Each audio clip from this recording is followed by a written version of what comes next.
Hi, my name is Cecilia Puna, and welcome to this episode of Brave New Women.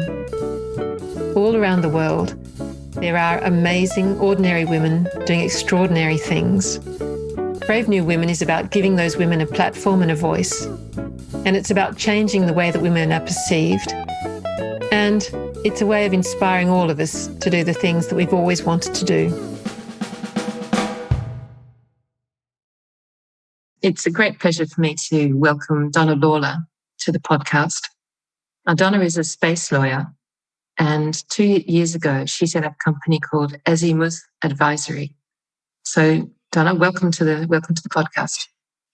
Hello, Cecilia, and it's delightful to be here with you. Now, Donna, my first question is, what is a space lawyer? Oh, that's an interesting question, and I will answer it with a story. When I first started at a telecommunications company called Optus as an in-house lawyer, I was told that I would be in charge of the satellite business from the legal side. And so for the next few years, well, actually for the next 20 years, I did the legal work for that satellite business, which entailed buying satellites and launching satellites, selling services on satellites. But for a long time, I didn't actually call what I did space law. I wasn't aware that there was such a cool label for it. And it wasn't until sometime later that I found some guy online that was calling himself a space lawyer that I realised, hang on a second, if anyone's a space lawyer, it's me. I'm the only one in Australia. So I sent that guy an email saying, who the hell are you? I'm the only space lawyer in the village. And that turned out to be Professor Stephen Freeland, whom I ended up marrying. That's a great story. But his version of a space lawyer was more, I think, space law was more to do with international space law. So he is an international law expert, and he's with a particular expertise in space law. And I'm at the more commercial side. So I happen to be a lawyer who helps companies with space activities, and that's my version of space law. Mm-hmm. And so what does a space lawyer do every day? In your version of space law, what do you do every day? Well, we have clients in government and in commerce and universities, all of whom are involved in space activities. So we are working with companies who are looking at setting up launch facilities, or are looking to launch rockets, or are looking to or are launching and operating constellations of small satellites for Internet of Things, or constellations of huge satellites for telecommunications. And then we have some other clients that are involved in some more exotic areas. So, for example, we have one who's preparing a lunar mission.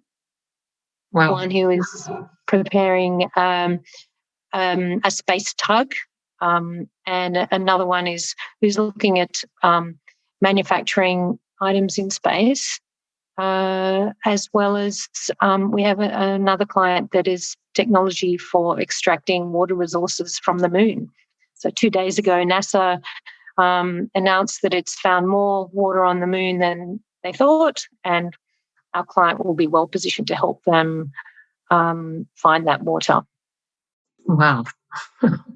And so the contracts, is it mostly buying and selling? Is it buying and selling contracts, or is it? I guess it is mostly buying or selling of some form, but there's always a space aspect to that. So, and then another angle that is mostly my husband Stephen, that works to advise governments. So we have worked with 9 different governments so far, assisting them and advising them on regulation of space activities.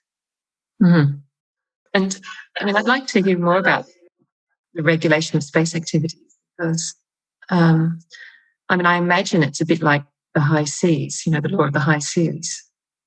Space doesn't belong to anybody. Yes. And so how how is that all regulated? Yeah, well, space, like the high seas, is an area beyond national jurisdiction. So all the countries in the world have agreed, or most countries in the world have agreed to the Magna Carta of space law, which is the Outer Space Treaty. And under that treaty, there is a very strong agreement that no nation will claim sovereignty over outer space. And so there is still a discussion about whether or not space is a global commons, which is my view and which I believe is the view of most nations, or whether it belongs to no one, which is a sort of the space equivalent of terra nullius. And I think there are certainly some strong lobby groups in the United States that are seeking to push that particular view, that it belongs to no one and therefore they need no one's permission in order to extract resources, for example. So if it's a global commons, does that mean that everybody needs to look after it? Whereas if it's a terra nullius, that means that you can just do whatever you like. Is that the distinction between? Yes. I think there is a perception that it's the wild, wild west and you can do whatever you like. That's actually definitely incorrect. There are laws about protecting the fragile environment of space. There are laws about having due regard to other participants in space. So it's clear that there is law regardless of which view prevails. But the more pressing issue that is just coming into focus now is the use and extraction and exploitation of resources on the moon and asteroids and elsewhere in space.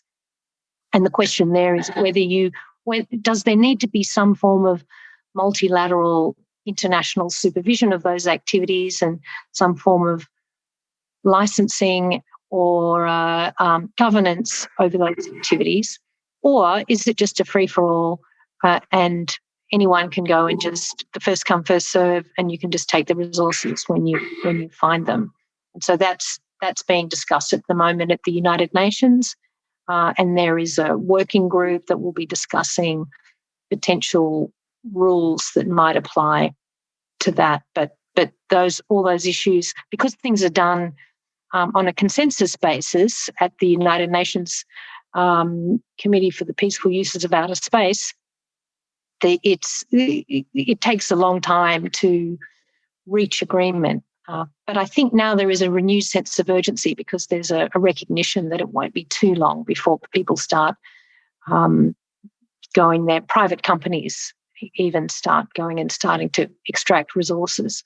And then the question is, are the companies that are not the first there, will everything be gone by the time they get there? Will they receive any benefits from that? Or will it just be the fastest and the richest? When you talk about resources, are we talking about resources from the moon or from other planets, or where are the resources coming from? Well, I think the most obvious starting point is the moon. So, as I mentioned, there is more water on the moon, billions of tons of water than we expected. Mm-hmm.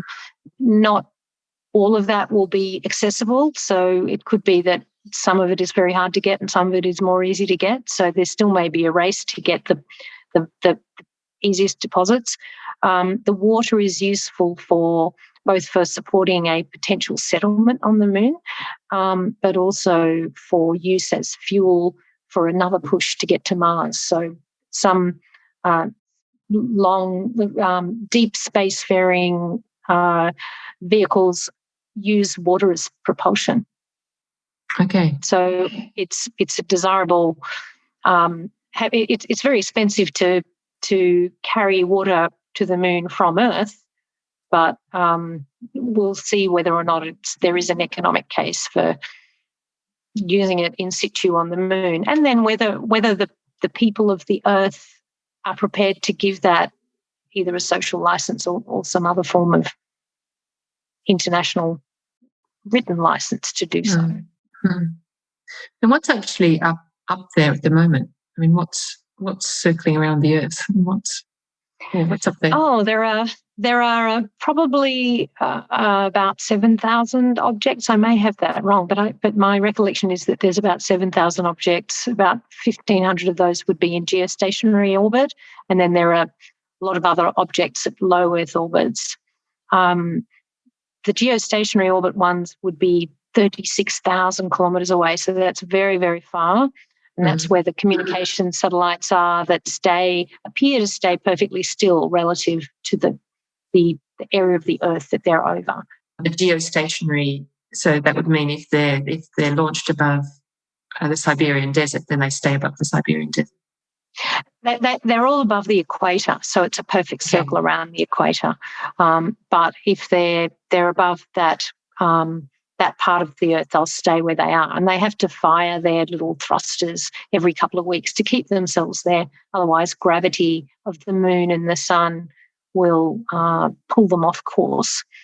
And then there's a whole lot of other much, much further down, so 300 kilometres away, 400 kilometres away, 500 kilometres away, you'll find constellations of small satellites. You'll find the International Space Station, and then you'll find a whole lot of debris, including debris from anti-satellite weapons testing by China and more recently India. The United States also tested a weapon. I think hopefully most of that debris has been deorbited. But so the militarization of space is something that is also one of the issues that is of interest and of concern to people who are interested in the uses of space for humankind. So how would that work? Would it be something that's shooting up into space, shooting down from space, shooting other people's satellites? Oh, maybe all of the above, interfering. So there's if you think about the way the United States, for example, uses space to give itself an advantage, the United States military superiority would not be nearly so great if they did not have space resources for information, communications, for targeting things, for observing things. And so all of the major military powers rely very heavily on space to give themselves an advantage. And so what that means is if you want to remove the advantage of your adversary, you might want to interfere with their ability to use space, either by interfering with their satellites or cyber attacking, or even if you're completely irresponsible, engaging in a kinetic attack against another satellite, either from the ground or even from another satellite. You could move another satellite, just crash it into, or fire something from, or there's lasers, there's all kinds of things that people are looking at. So part of the purpose for the Committee for the Peaceful Uses of Outer Space, Committee on the Peaceful Uses of Outer Space, is to continually maintain the importance of using space for peaceful purposes. So there are legal commitments in the Outer Space Treaty about not putting weapons into orbit, and not putting nuclear weapons into orbit, and weapons of mass destruction. And then there is a general understanding that the use of space is for peaceful purposes, but there's no absolute prohibition on weapons in space. There is a prohibition about weapons on the moon, which is separate. What would you actually do if somebody put, I don't know, the US or Russia or one of our country started putting weapons on their satellites, nuclear weapons on their satellites? What would you do about it? Well, if it was a clear breach, I suppose the only path is to take some sort of an action with the International Court of Justice. Obviously there could be diplomatic efforts, and for all we know, there could be already nuclear weapons up there. But I don't think this is where I'm not an international law expert, but I don't think the United States recognises the jurisdiction of the ICJ. So that might be one problem. But you could certainly, for example, get a declaration from the ICJ that it's contrary to the law. So, for example, the ICJ has decided that China does not own their claim to the South China Sea is not valid. Mm-hmm. And how do things get deorbited? How do you bring something down from space? Okay, well, it depends where it is to start with. So if you're one of the lower objects, then you would deorbit it by it's going to just burn up as soon as it hits the Earth's atmosphere, unless it's very large or unless the materials are very dense. So every now and then something does make it to the ground. You might remember the Skylab scare, since you grew up in Australia like I did. Yeah. I was in year 6 when Skylab came back down to Earth in Australia, and NASA was actually issued with a littering fine by a local council. That's a bit of a joke. Most objects, however, burn up on the way down, so you don't need to worry and walk around with a big steel umbrella over your head. That's not going to happen. Mm-hmm. If we're talking about the large geostationary objects that are 36,000 kilometres away, they can't come down. So there's no way they could get enough energy to come down. So if you want them, when they've finished their useful life and they're out of fuel, you usually would, the best practice is to save a bit of fuel and then push it out to space. Well, not just out into space, into what's called a graveyard orbit. So it's still there. It'll be there for forever, but it's at least certainly within our lifetimes, but it's not going to crash into other objects in the geostationary orbit, or at least it minimises the likelihood of that. So, so there is a responsible way to do it and a less responsible way. But I think the amount of debris that's up there and dead satellites is going to be one that increasingly we're going to have to look at very carefully, because if you look at, for example, Elon Musk's Starlink, they're planning to put 12,000 small satellites up there. They've actually registered 48,000 filings for spacecraft in the future. China wants to put up 3,000. Jeff Bezos wants to put up several thousand as well. So there are, and clients of ours, want to put up not in the thousands, but in the hundreds. So there is increasingly attention on, gee, that's a lot of stuff. Can we really bear that much stuff in these orbits? Is it unfair for some countries to be hogging the useful orbits and taking up all the? It's actually ends up being spectrum is the limiting factor. And what's going to happen when these things start crashing into each other? Do we need to make rules about rules of the road, so to speak? So space traffic is a big topic of discussion, both at the international level and also national governments are thinking about it too.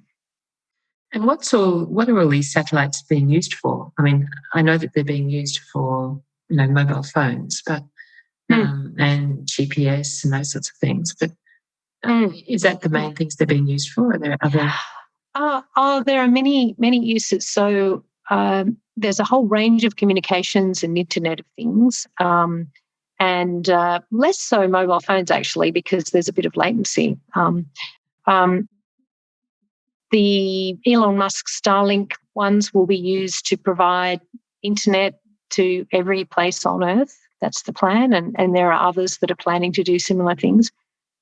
But there's also a lot of uses when it comes to collection of data about the Earth. So an awful lot of environmental data about climate change, about the weather, about agriculture, about you're able to get a lot of information about what's happening with your crops, with the amount of moisture, the what's underground, what the quality of the soil is. Increasingly, it's kind of like an iPhone. When iPhones and smartphones first came out, initially people didn't really think, well, why would you need that? Okay, maybe you can make phone calls, and why would you want internet on your phone anyway? But we didn't really have we didn't immediately tweak to all of the applications you can do with a phone. And now it's mind-blowing what you can do with the phone. I would say the same thing if you imagine lots of little phones and big phones. Eyes, ears, sensors, communication devices, put them all around Earth and around the moon and elsewhere in the solar system. And what can you do with those? There's a huge amount of applications for good and for bad, just like phones can be used for good and for bad. So they can be used to behave in ways that are not helpful to humanity, or they can be used in ways that is really, really helpful to humanity. So, for example, Norway's got a constellation of satellites that it's using. I don't know if it's one satellite or more, but they're using to map tropical forests and to track deforestation and things like that. Or you can use satellites to track human rights abuses. You can find concentration camps in China. There's all kinds of stuff. But then you can also use satellites to deliver bombs. So there's every good thing and every bad thing can be helped with satellites. Like almost every human activity. Yes, yeah. But it's something that we need to be aware of and conscious of, and I think the population of the world needs to be more aware of both the very exciting possibilities, which is coming with the militarization of technology. So it becomes cheaper to launch. It just means you can put up a small satellite for quite a small amount of money. It's not just the province of Boeing and Airbus and Lockheed and NASA. You could do it as a small business person. But then we need to think about what the consequences of that will be. If we don't behave responsibly, then this fantastic resource, which is outer space, these quite scarce and limited natural resources, which is the physical orbits that go around Earth and around the moon, could be ruined if we put too much debris in there. And maybe then all those benefits we won't get. And when you say it wouldn't cost, it's a small business owner could send up a satellite. I mean, what sort of cost are we talking about? Well, you could, build it yourself. People are making, things like this big. And so sort of 30 centimetres across. Yeah, or smaller. Yeah, that's right. 30 centimetres across. Sorry, when I say this big, I'm forgetting that people are listening. Even smaller, but there is the authorities are discouraging the launch of really tiny things like the size of an iPhone, which is possible because they're hard to track. And when they're hard to track, it's hard to figure out when you need to avoid one. But how much would it cost? Maybe $1 million US to build it and launch it and do a whole program. It depends what you put on it. Go much cheaper. You can go much cheaper if you make it all yourself, and if you can get sometimes free or very cheap rideshare launches. So it's per kilo. I think Starlink. Elon Musk's largest launch vehicle that he's preparing. I think it's they're looking at $6,000 per kilo. So that could get down really, really. That's $6,000 US per kilo. That's getting down really quite low. Yeah. One of the things that really worries me about all these things being shot up into space is just how much fuel they're using, how much energy they're using. I mean, is that a concern? I think there's different kinds of fuels. Of course, there is a climate impact if you're using carbon-based fuels. There are some even more nefarious fuels that are cancer-producing, which if they end up, getting debris all over the place, they can be very damaging and harmful to local populations. So some of that has happened in Russia and Kazakhstan because of the use of some of the toxic fuels in Russia and also in China. It remains to be seen. I don't know the comparison between, for example, how much carbon is emitted by the space industry compared to aviation. Whether I would have thought aviation is just many, many, many times more. Perhaps not right at this very moment, but it's certainly the carbon impact is going to be, if the launches become very frequent, then that may be an issue. There are some quite innovative technologies coming about for launches, though, that don't involve carbon. There's one, for example, that is a catapult. Wow. And it just flings satellites into space. And it seems very unlikely that would work. However, I have spoken to people who are in the know who say, no, actually, it's very viable. There's a company called Spin Launch, and their technology, I've spoken to people who are have assessed the technology and believe it's very legitimate and could be done. So, wow. I guess with that sort of technology, you're only going to be able to get so far out. But maybe if you fling it out and then you have a rocket that fires once it gets a certain distance out, that would be less carbon. I mean, the carbon wouldn't then be stuck on Earth. Mm-hmm. So, and there's others that have looked at balloons.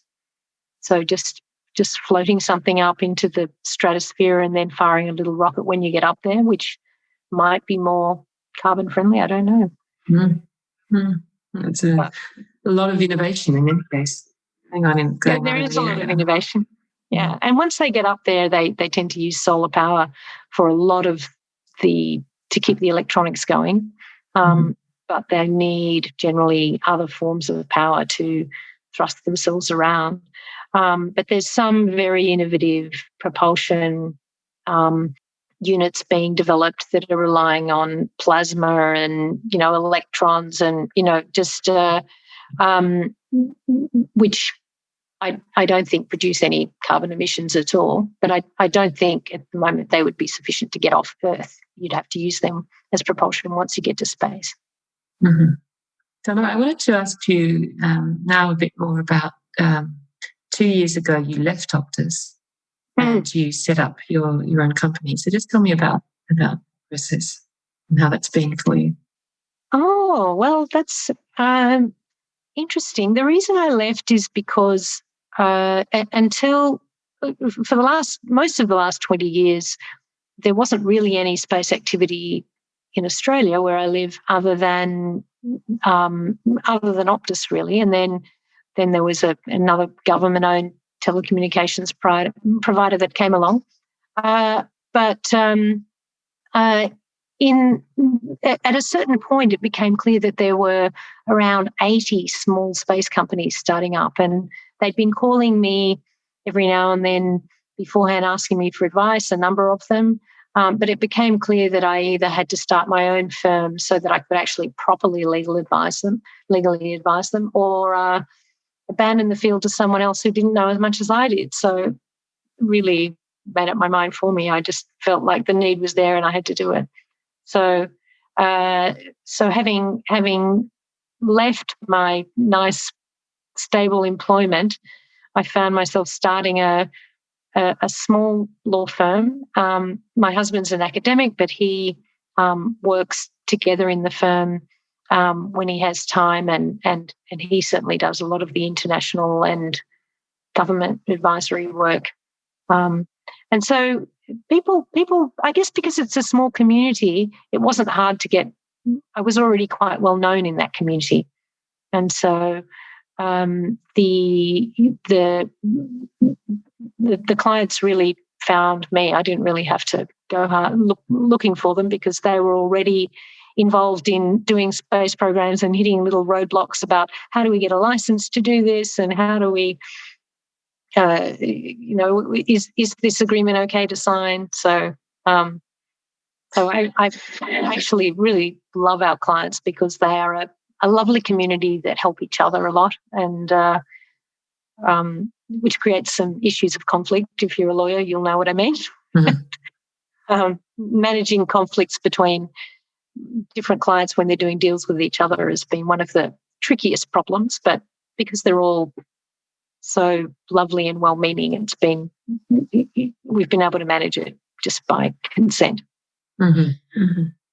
And what's it been like having your own business rather than working for an employer? I think there's some great things and there's some hard things. I'm not someone who loves sending bills and doing the admin for it. I love doing the work, but I have to really force myself to do the. Some people love sending bills. I don't really like doing it, so I have to force myself to do all those admin-y type things and paying the taxes and so on. But it is lovely having being up your own, setting your own time, and then of course during COVID, everybody's been working at home anyway. So I guess everybody knows what it's like working at home and the various pros and cons of that. You can set your own timetable, and then the disadvantage is you can set your own timetable. Yeah, exactly. Yeah, depends how disciplined you are. So it tends, for me personally, it tends to be. I tend to be motivated by needs of my clients. So once I realize they have a need, then I really get up moving, and I'm firing on all cylinders until I get it done. But if it's not an immediate client need, then it's equally possible to go to the beach.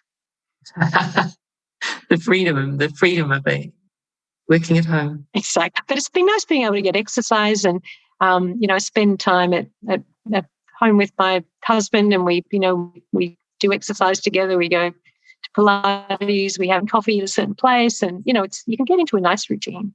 Mm. So I'm sure most of your listeners are doing just that, working at home, getting coffees. Absolutely. And the company you set up is called Azimuth Advisory. Where did that name come from? Yes. Oh, azimuth is a technical term used by space companies, but also it's also used in aviation and shipping. But it's a term that describes the direction, the way that you would find the direction to find your spacecraft or aircraft or ship. But it's a directional term, and I chose it because our clients would all know what it means, even though almost very few other people know what it means. But as soon as our clients see my business card and they say, "Oh, it's Azimuth," they love it. So it appeals to them. It's confusing to most other people. But I have discovered my hot tip for anyone starting a business is choose a name that's very short and easy to write down, because a short email address is of great benefit these days when you've just got to type it a million times a day. And I like the fact that Azimuth as well is perhaps for people who are listening to this podcast, a lot of the women I'm speaking to have really found their own direction.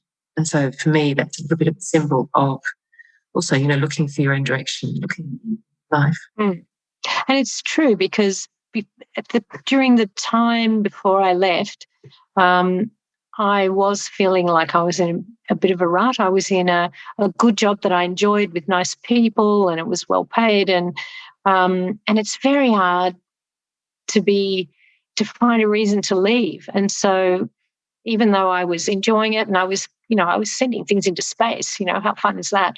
But I've been doing it for 20 years. And so it was quite hard to find the thing that would motivate me to do something else. And for a long time, I'd been mulling over what should I do? And it never occurred to me until quite late in the piece to start a law firm. That was the last thing I would have wanted to do. But it was only when I saw this opportunity to do this, to be a quite unique and niche law firm, that it started to be exciting. And at the end of the day, it's all about the people, really. It's because I knew all these people who needed me, and that's what made me want to help. Yeah, so it's you're filling and fulfilling a need that other people weren't able to fulfill. So.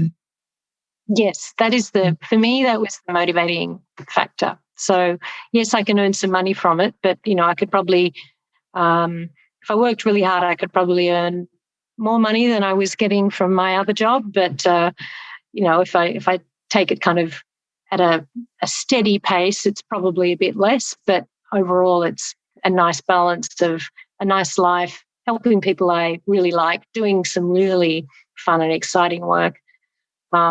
And the other interesting thing is that I think probably everything I've done for the last 2 years, I've pretty much been the first person in Australia to do it.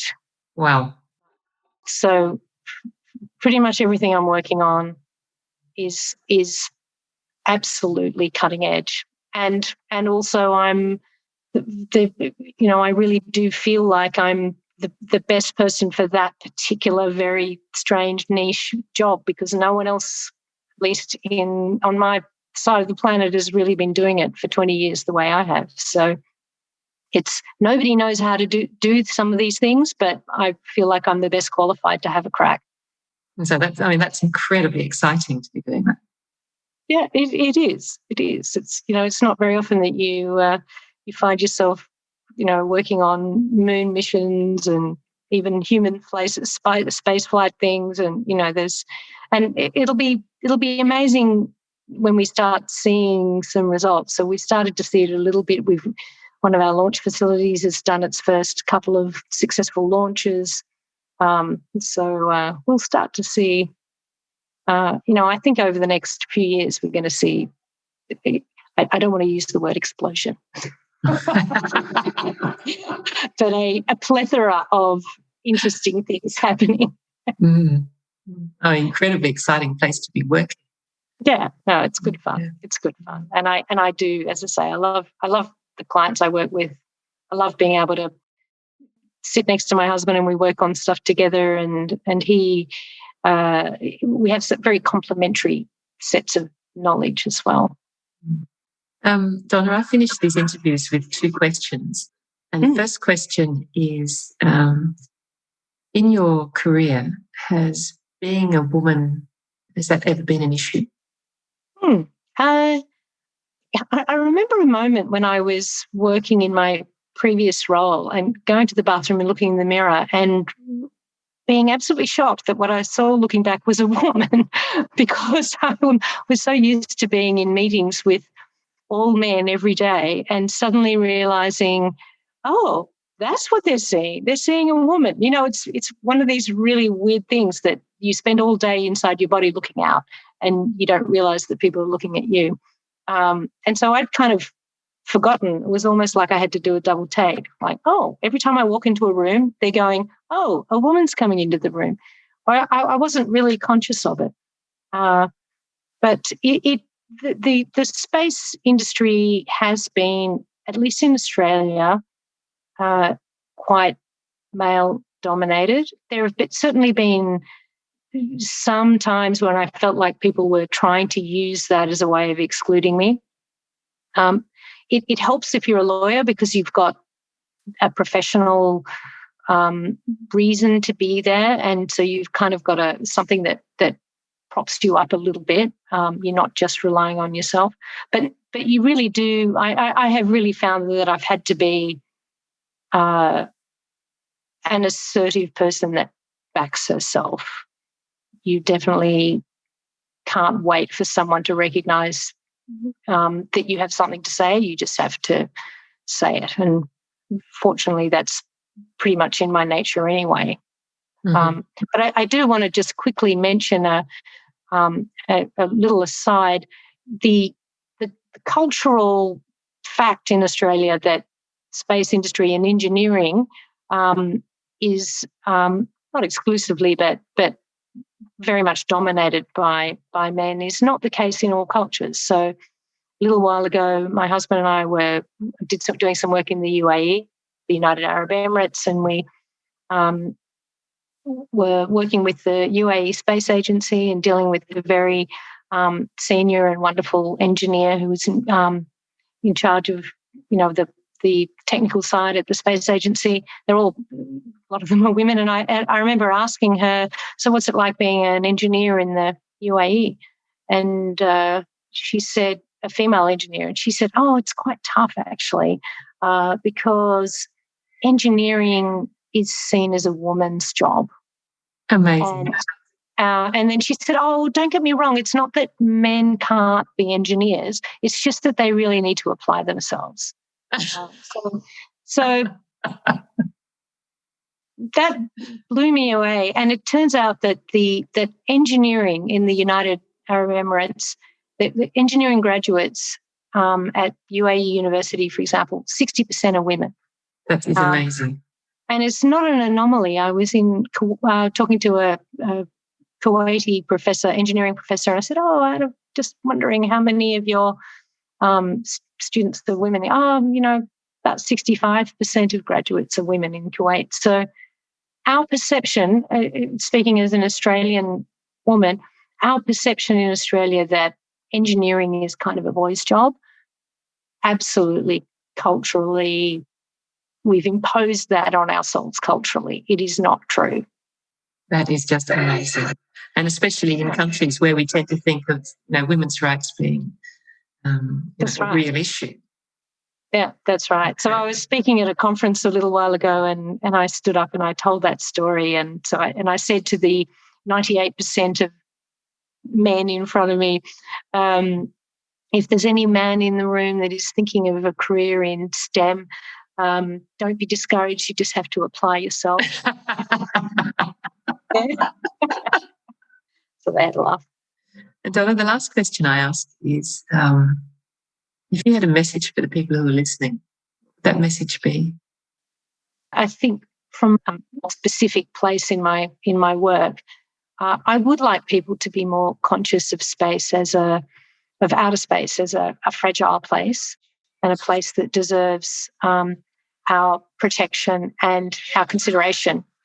Because I think people don't realise day to day how important it is for life on Earth that we are able to use and continue to use space, and that it's not a great big rubbish tip where we can just throw stuff and it's so big that it all goes away. It's a fragile environment that we need to care for and look after. No, it's a great message. So thank you so much, Donna. I mean, I think it's amazing how much of an expert you've become in space law.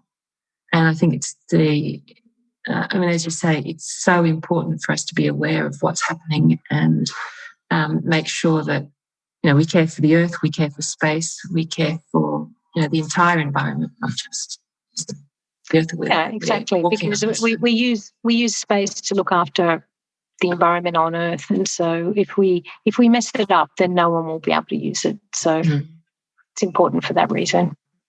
But it's been a pleasure talking to you, Cecilia. Yeah, well, indeed. Thank you. Thank you so much.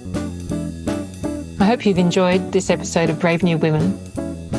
On Friday, 22 January, I'll be holding a free webinar to talk about how women can stand up and speak up. There'll be 2 sessions, 8:30 a.m. in Paris, which is 6:30 p.m. in Sydney, and then the second session at 2:30 p.m. Paris, which is 8:30 a.m. on the US East Coast.